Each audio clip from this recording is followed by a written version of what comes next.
মৰমৰ মইনাহঁত, তোমালোকে ভালে আছানে? বাৰু মই আজি তোমালোকৰ আগত দুৰ্গা পূজা সম্বন্ধীয় অলপ কথা ক'ম বুলি আহিছোঁ।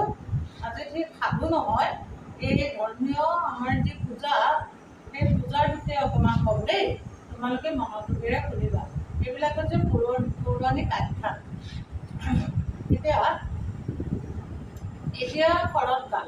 এই শৰৎকালত হোৱা দুৰ্গা পূজাক কোৱা হয় অকাল বোধন বা শাৰদীয় দুৰ্গা পূজা।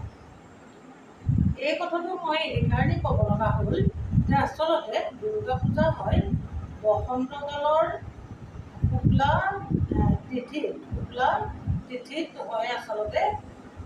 তেতিয়া সেই পূজাভাগক কোৱা হয় বাসন্তী পূজা, সেয়াও দুৰ্গা পূজা, কিন্তু তাক কোৱা হয় বাসন্তী পূজা বুলি।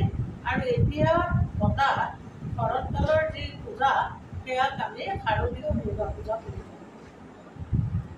এতিয়া বাসন্তী পূজা হয় সাধাৰণতে আমাৰ দুৰ্গা পূজা বা বাসন্তী পূজা হ'ব লাগে চ'ত মাহত, কিন্তু আজি আমি কিয় শাৰদীয় অৰ্থাৎ শৰৎকালত এই পূজাভাগ পাতিব লগা হ'ল, সেই সম্পৰ্কে এটা বৰ সুন্দৰ কাহিনী আছে। এই কাহিনীটো মই তোমালোকক ক'বলৈ ওলাইছোঁ। শাৰদীয় দুৰ্গা পূজাত ৰামে আয়োজন কৰিছিল। ৰামচন্দ্ৰ অৰ্থাৎ যেতিয়া সীতাক ৰাৱণে হৰণ কৰি লৈ গ'ল, ৰাৱণৰ বিশাল সৈন্য শক্তি আৰু অস্ত্ৰবল আৰু তেওঁ বাহুবল, এই গোটেইখিনিৰ ওচৰত ৰামচন্দ্ৰৰ যি সেনাবাহিনী, সেই সেনাবাহিনীক বাৰে বাৰে পৰাজয় স্বীকাৰ কৰিব লগা হৈছিল। সীতাক উদ্ধাৰ কৰিবলৈ গৈ বাৰে বাৰে পৰাজয় স্বীকাৰ কৰিব লগা হোৱাত ৰামচন্দ্ৰ বৰ চিন্তিত হৈছিল। আৰু সেই সময়ত নাৰদ আহি উপস্থিত হৈছিল।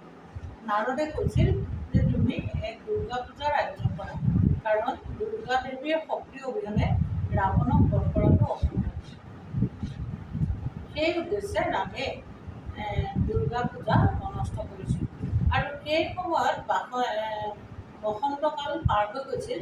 সেয়েহে এনেকুৱা সময়ত অৰ্থাৎ শৰৎকালত এই পূজা আয়োজন কৰিবলৈ বৰ লগা হ'ল।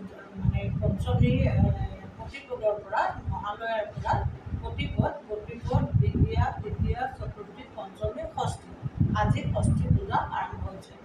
আজিৰ দিনটোত দুৰ্গা দেৱী মানে কুমাৰী অৱস্থাত বেলৰ তলত শুই থাকে আৰু তাতে পূজা দি, বেলগছৰ তলত পূজা দি আজি দেৱীক জাগ্ৰত কৰা হয় আৰু নৱপত্ৰিকাৰ ৰূপত বেদীত প্ৰতিষ্ঠা কৰা হয়।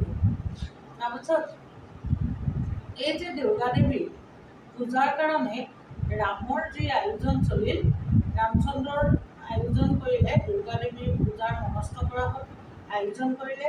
এতিয়া দুৰ্গা দেৱীৰ পূজাৰ কাৰণে এনেকুৱা এজন পুৰোহিতৰ সন্ধান কৰিব লগা হ'ল ৰামে, যিজন পুৰোহিতে তেওঁৰ জীৱনত কেতিয়াও ত্ৰিসন্ধ্যা অৰ্থাৎ 3 দিনৰ 3 টাইমত, ৰাতিপুৱা, দুপৰীয়া আৰু গধূলি ভগৱানক পূজা দিয়াত কোনোদিনেই হানি বিঘিনি হোৱা নাই, কোনোদিনেই তেওঁ কম হোৱা নাই, 3 বাৰকৈ ডেইলি পূজা দি আছে।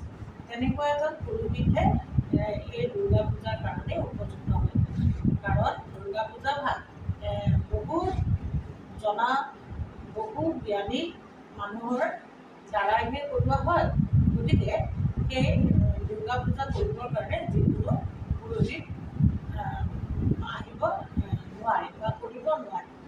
ৰামে বহুত বৈশিষ্ট্যকে আদি কৰি বহুখিনি মুনি ওচৰলৈ গ'ল, কিন্তু সকলোৰে এটাই কথা যে কিবা কিবি কাৰণত এদিন হ'লেও আমাৰ পতিত হৈছে, অৰ্থাৎ এদিনৰ এটা বেলা হ'লেও আমাৰ পতিত হৈছে, গতিকে আমি নোৱাৰিম। শেষত গৈ ৰামে অনুসন্ধান কৰি ৰাৱণৰ ওচৰলৈ গ'ল। তোমালোকে জানিলে আচৰিত হ'বা, ৰাৱণ সেই ব্ৰাহ্মণ এজন একদম 3 সন্ধ্যা কোনোদিনেই হানি নোহোৱাকৈ দেৱতা পূজা কৰি আহিছে। ৰাৱণ তেনে এজন পূজা কৰা মানুহ আছিলে। গতিকে ৰাৱণকে এই ৰামচন্দ্ৰই পতা দুৰ্গা পূজাৰ পুৰোহিত হিচাপে আমন্ত্ৰণ কৰা। আৰু আহিল ৰামচন্দ্ৰই আয়োজন কৰিছে দুৰ্গা পূজা। কি কাৰণে? উদ্দেশ্যটো চোৱা, ৰাৱণ বধিবৰ কাৰণে। আৰু সেই ৰাৱণ বধিবৰ কাৰণে যি যজ্ঞ, যি পূজা কৰিছে, সেই পূজাৰ আকৌ পুৰোহিত নিজে ৰাৱণে। গতিকে সেই পূজা বৰ আচৰিত এটা ৰহস্যময়। আৰু তাতে আৰু এটা ৰহস্য হৈছে যে সেই পূজাত নীলপদ্ম অৰ্থাৎ পদুম ফুলেৰে পূজা দিব অষ্টমী পূজাৰ দিনা। এতিয়া পদুম ফুল হনুমন্তক ৰামে আনিবলৈ দিলে 108টা পদুম ফুল। হনুমন্তই মানস সৰোবৰৰ পৰা পদুম ফুল বিচাৰি আনিলে। লেখি লেখি 108টা পদুম ফুল আনি যজ্ঞত লগাবৰ কাৰণে দিলে। কিন্তু দেৱীয়ে ৰামৰ ভক্তি কিমান, এই পৰীক্ষা কৰি চাবৰ কাৰণে দেৱীয়ে নিজে এপাহ ফুল লুকুৱাই দিলে। কিন্তু ৰামে এইটো বিচাৰি নাপাই হনুমানক বাৰে বাৰে সুধিলে। হনুমন্তেও ক'লে যে মই লেখি লেখি 108টা আনিছোঁ, কেনেকৈ এটা ফুল নাইকিয়া হ'ব পাৰে। পাছত ৰামে উপায় নাপায়, কাৰণ যজ্ঞৰ পৰা তেওঁ উঠি যাবও নোৱাৰে বা অনাবও নোৱাৰে।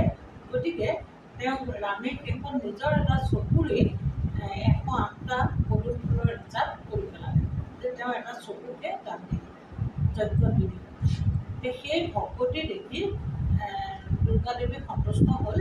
আৰু ইয়াৰ পাছত ৰামে অসীম শক্তি লাভ কৰি ৰাৱণ বধ কৰি সীতাক উদ্ধাৰ কৰি আনে। আজিলৈ ইয়াৰ পাছত মই দুৰ্গা পূজা সম্পৰ্কে তোমালোকক আৰু কথা ক'ম, কিন্তু আজিলৈ ইমানতে মই সামৰিছোঁ। মইনাহঁত, তোমালোকে দুৰ্গা পূজা সম্পৰ্কে এইকণ কথাকে শুনিলা। তাৰ বাহিৰেও তোমালোকক মই আগতেও কৈ আছোঁ, তোমালোকে পূজা চাবলৈ যাবা, ফূৰ্তি আনন্দ কৰিবা, ভক্তি ভাৱেৰে সেৱা সৎকাৰ কৰিবা, যাতে তোমালোকেও শক্তিৰ আৰাধ্য দেৱতা হিচাপে দুৰ্গা দেৱীৰ পৰা শক্তি অৰ্জন কৰিব পাৰা। এই প্ৰাৰ্থনা তোমালোকে কৰিবা। কৰিম দেই। তোমালোকে খালি চেনেলটো ভালকৈ চাই পেলাই, যদি ভাল পাইছা লাইক কৰিবা আৰু শ্বেয়াৰ কৰিবা, লগতে ছাবস্ক্ৰাইব কৰিবলৈ নাপাহৰিবা।